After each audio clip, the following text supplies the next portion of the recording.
From the wind-swept heights of the Andes, a humble hero began its journey. Long before the world knew its name, indigenous peoples in South America recognized the power hidden within this rugged tuber. For thousands of years, they cultivated the potato not just as food, but as a cornerstone of their civilization.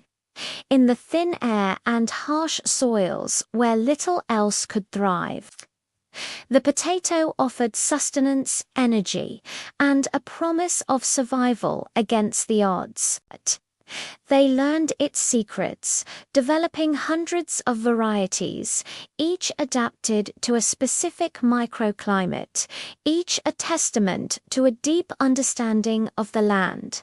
This wasn't just farming, it was a sacred relationship. Generations of farmers passed down knowledge, carefully selecting and preserving the best tubers. They learned to freeze-dry them, creating a lightweight, long-lasting food source called chuno, an innovation that could sustain communities through famine and drought.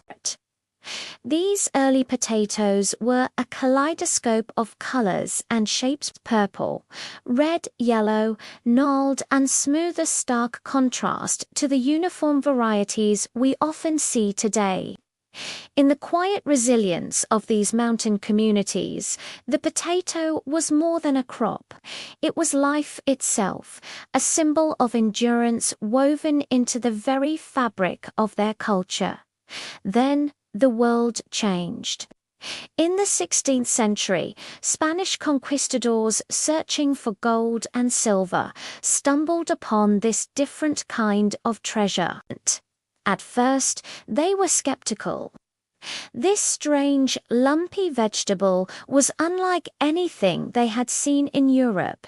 It was considered a botanical curiosity, an exotic plant from a new world, sometimes viewed with suspicion. But sailors, on their long, arduous voyages back across the Atlantic, discovered a crucial benefit. Potatoes could ward off scurvy, the dreaded disease that plagued long sea journeys. Packed into the holds of galleons, the potato quietly began its global migration. When it first arrived in Europe, the potato was not met with open arms. It faced deep-seated prejudice. Some believed it was poisonous, a member of the nightshade family. Others thought it was unholy because it wasn't mentioned in the Bible. It was relegated to animal feed or the gardens of botanists. For nearly 2 centuries, this Andean marvel remained on the fringes of European society, its true potential completely overlooked. It was a food for the desperate, not the discerning. Kings and queens had no interest in it, and common folk feared it.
Having been a prisoner of war and fed a diet of potatoes, he knew firsthand of their nutritional value.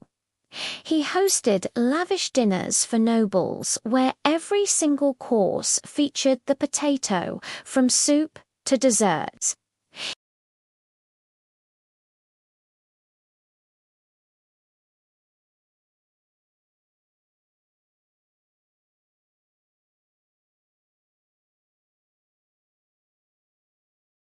He transformed the potato from a feared oddity into a desirable food. With this newfound acceptance, the potato quietly fueled a revolution. It was easy to grow, required little space, and produced an incredible amount of calories per acre, far more than wheat or rye. For the growing peasant populations of Europe, this was a miracle. The potato could be grown on small plots of land, providing a reliable food source that protected against the frequent failures of grain crops. The result was a dramatic population boom across the continent. With more food available, people were healthier, lived longer, and had more children. The Industrial Revolution, with its demand for a large, cheap labor force, was built on the back of the potato. It fed the workers who flocked to the new factories and cities, fundamentally reshaping the economic and social landscape of the Western world. But this incredible success story carried a dark seed of warning. In Ireland, the dependence on the potato became absolute. The cool, damp climate was perfect for potato cultivation, and by the 1840s, a third of the population relied almost exclusively on a single variety, the Irish lumper, for their sustenance. This lack of genetic diversity created a fragile monoculture, a disaster waiting to happen. When a devastating blight, a fungus-like organism called Phytophthora infestans, arrived from the Americas, it swept through the fields with terrifying speed.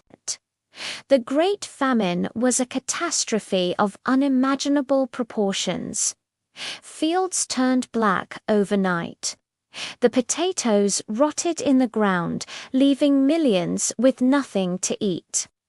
Over 1 million people perished from starvation and disease, and another 1 million were forced to emigrate, scattering across the globe in a desperate search for a new life.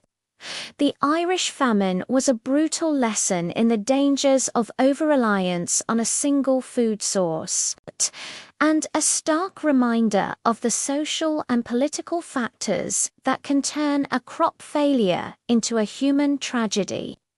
It forever scarred the nation and showed the world the perilous downside of the potato's incredible success.